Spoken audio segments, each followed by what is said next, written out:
Hello again. This is take two, because basically, as often happens when you deal with live things, we had a slight problem.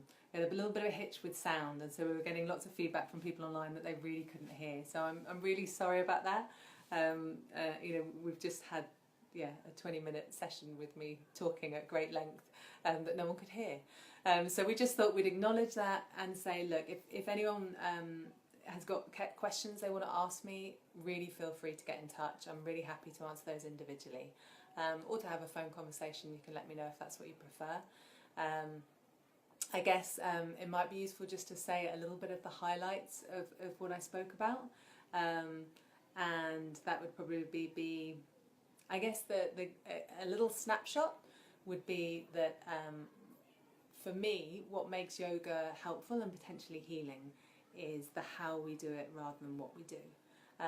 Yes, I talked about how it can be useful to adapt an asana sequence or to choose particular pranayamas or particular relaxations, but the real focus is on how we're delivering it as teachers and how we're doing it as practitioners.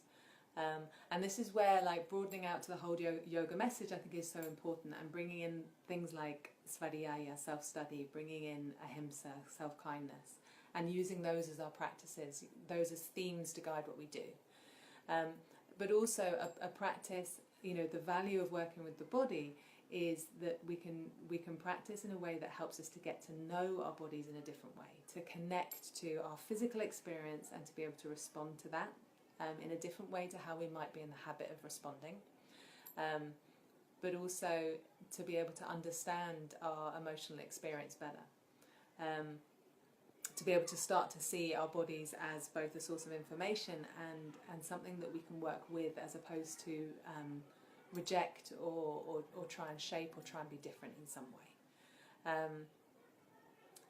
For instance, I feel for me one of the biggest successes in the regular classes that I work with is when I see somebody for the first time kind of recognizing that, in child pose it's a bit uncomfortable in my knees today, so I'm going to put a blanket down.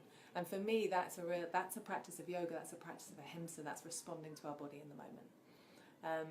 So that was one of the key parts. I was also talking a little bit about the importance of basic pranayama, but just abdominal breathing, and how that can take a lot of work to get in the habit of, when we're used to kind of holding ourselves in and not wanting to allow ourselves to expand, to take in air.